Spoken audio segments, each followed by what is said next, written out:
Halo guys, apa kabar? Kembali lagi di channel kami, The Siddhartha. Hari ini saya mau membahas satu topik yang agak unik, yaitu adalah the dark side of the watch industry, guys. Nah, maksudnya kenapa sih kita sebut yang namanya the dark side? Jadi, seperti saya pernah ngomong kayaknya dulu ya, di beberapa video gitu yang mengenai tentang jam tangan berhubungan dengan investasi. Setiap instrumen yang berhubungan dengan keuangan, itu udah pastilah ada yang namanya mafianya, teman-teman. Ayo kita sebut mau apa, misalnya properti ada mafianya, teman-teman.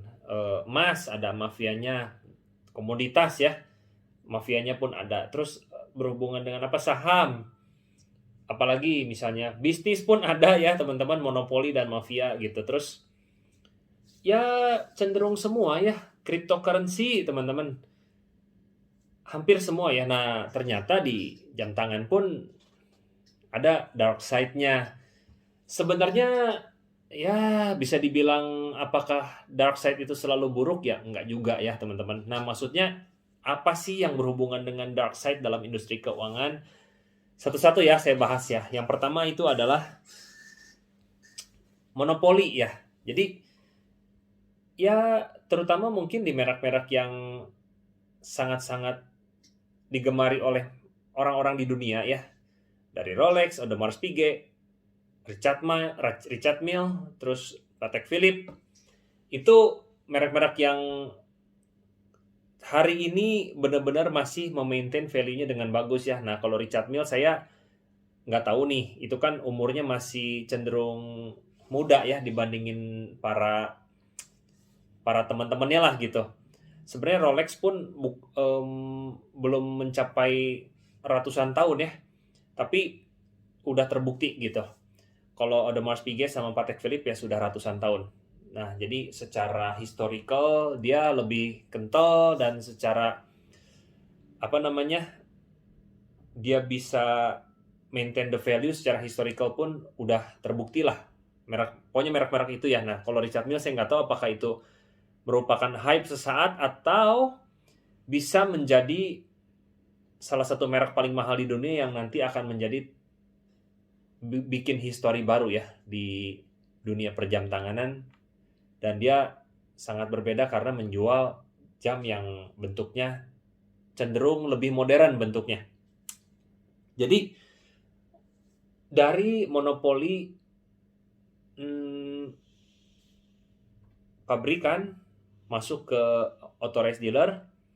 Nah, authorized dealer ini dia ya udah gitu, dia yang punya pegang kendali ya, yang mengatur dia mau menjual jamnya ini kepada siapa, mengatur aturan permainannya seperti apa. Sudah, disinilah authorized dealer. Makanya kalau seperti yang kita tahu ya, untuk ya mungkin teman-teman pernah mendengar atau menonton gitu, atau mendapatkan informasi, contoh anggap di Indonesia yang megang perjam tanganan, teman-teman tahulah siapa, dan bisa mempunyai kuasa untuk memberikan model-model tertentu kepada teman dekatnya gitu, tanpa harus melalui antrian, tanpa harus melalui ya, tapi susah ngomong ya. Memang mungkin kalau saya jadi yang mengatur apa namanya, aturan dalam authorized dealer, saya memiliki authorized dealer atau sebagai license ya, memegang license jam tangan kepada keluarga terdekat atau teman terdekat saya juga, mungkin saya melakukan hal itu gitu. Jadi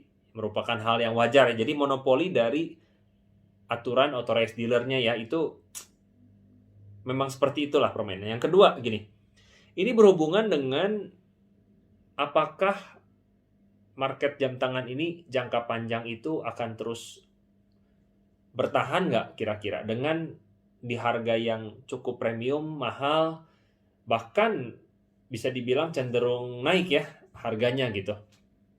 Teman-teman, saya belum tentu pasti, belum tentu benar 100% informasi yang saya berikan gitu.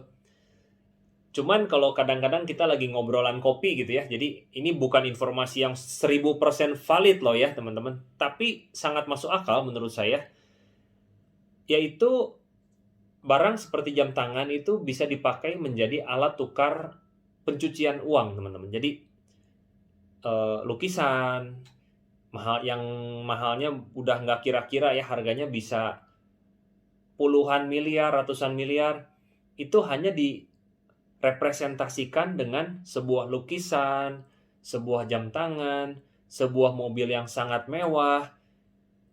Itu sudah merupakan hal yang wajar dari dulu. Karena gini, ketika seseorang mau transaksi puluhan miliar, ratusan miliar, kalau melalui yang namanya perbankan, itu pasti kalau untuk cuci uang lebih gampang untuk dilacak ya. Beda lagi kalau misalnya transaksi itu melalui sebuah barang yang diakui nilainya memiliki nilai seperti itu.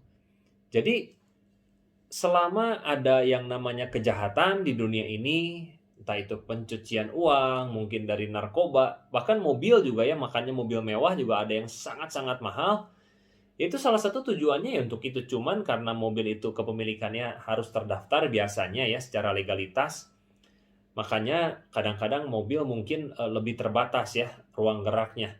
Tapi kalau seperti kayak lukisan, nah teman-teman bayangin daripada kita mau transfer 100 miliar atau 200 miliar, ya udah hanya dilambangkan sebagai sebuah lukisan aja atau sebuah jam tangan misalnya.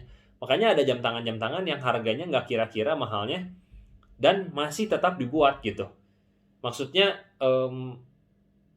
tetap dibuat jam-jam yang sangat-sangat mahal itu, ya itu tujuannya untuk itu teman-teman. Ini menurut kita loh ya teman-teman, nggak tahu kalau menurut teman-teman gimana, ini obrolan kopi. Jadi menurut saya sisi dark side dari industri perjam tanganan ini masih bisa membawa dampak yang positif juga sebenarnya kalau misalnya teman-teman memiliki hobi di bidang horologi ini gitu. Ya jadi makanya ini saya mencoba untuk membahas sisi lain ya dari dunia horologi gitu. Nah contoh teman-teman kalau kayak Rolex ya, Rolex itu ya bisa dibilang seperti uang-uangan yang harganya sekitar 100 juta sampai 2 miliaran lah, kurang lebih yang wajar lah gitu. 2 miliar itu udah mencapai yang Daytona Platinum ya. Tapi kalau yang 100 jutaan itu ya Oyster Perpetual lah. Walaupun Oyster Perpetual yang warna-warna tertentu sudah harganya ada 200 juta ke atas ya. Seperti kayak Datejust lah, Submariner lah. Nah kurang lebih seperti itulah. 100 sampai 200 juta ya harganya gitu. Bahkan kalau yang tingginya sampai 2 miliar. Kalau Audemars Piguet itu ya kalau secondnya mungkin 400-500 juta masih dapat ya.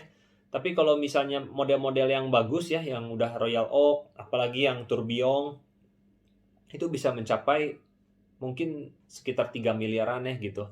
Audemars Piguet yang semuanya dia terbuat dari precious metal, terus limited edition, yang kayak gitu-gitu. Jadi ya range-nya kurang lebih segitulah. Ada yang bisa lebih, bisa juga ada yang kurang sedikit lah, tergantung dari tahun, kondisi, dan model-model ya.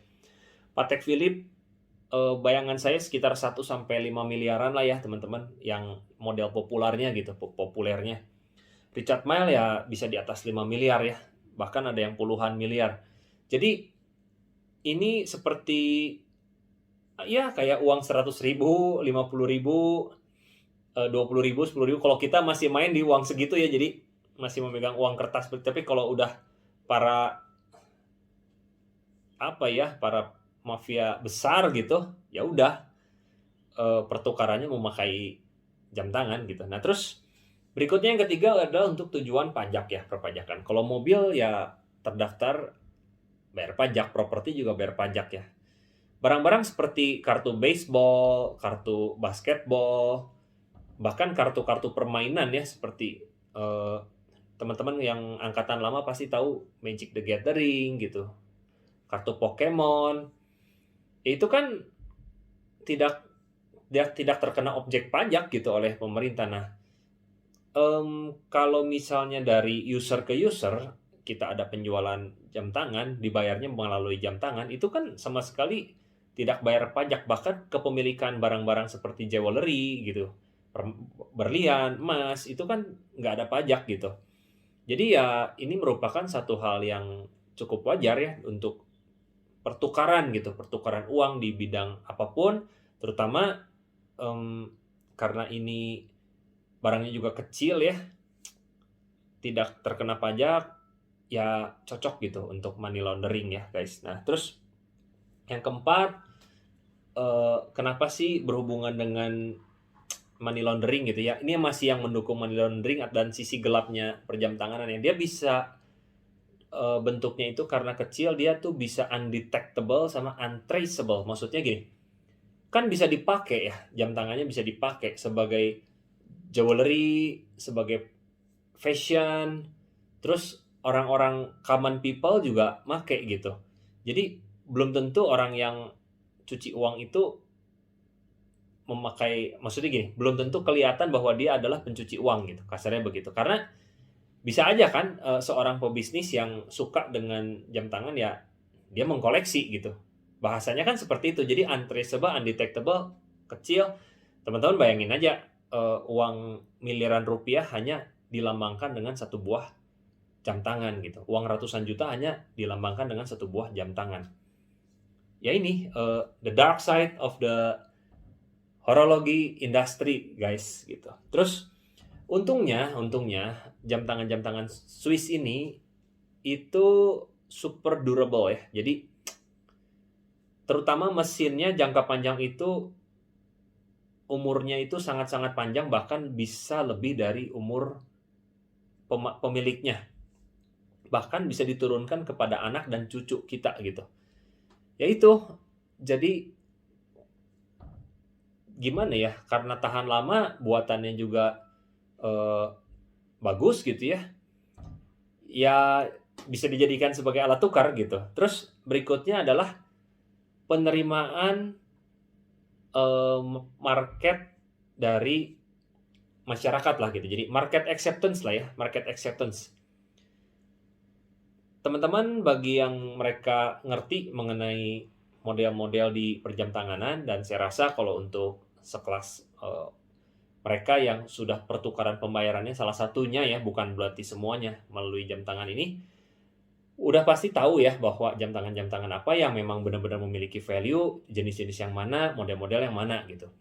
Dan masyarakat itu udah punya masing-masing menilai bahwa oh model ini marketnya, jadi penerimaan dari masyarakat itu sudah tinggi ya di model-model yang banyak di merek-merek tersebut, bahwa ya value-nya bagus gitu. Bukan cuman sekedar itu, karena memang modelnya pun bagus ya, jadi penerimaan masyarakatnya tinggi gitu. Makanya bisa dijadiin sebagai alat tukar yang memiliki value. Nah, sebenarnya itu sih. Jadi sisi dark side dari dunia horologi itu ya bukan cuma dunia horologi, tapi dunia apapun yang berhubungan dengan keuangan atau yang mempunyai nilai uang yang besar gitu ya. Ya selalu ada sisi dark side-nya. Tapi sisi dark side ini nggak selalu menjadi negatif, tapi bisa menjadi positif juga. Karena kalau misalnya teman-teman suka hobi horologi ini, terus teman-teman khawatir bahwa jangka panjang ini apakah masih bisa begini nggak ya value-nya. Nah teman-teman, selama jam tangan ini ya dipercaya market acceptance-nya tetap tinggi, bahwa dan yang melakukan transaksi-transaksi gelap bisa alat tukarnya pakai jam tangan ini, selama itu terus berjalan ya sudah teman-teman.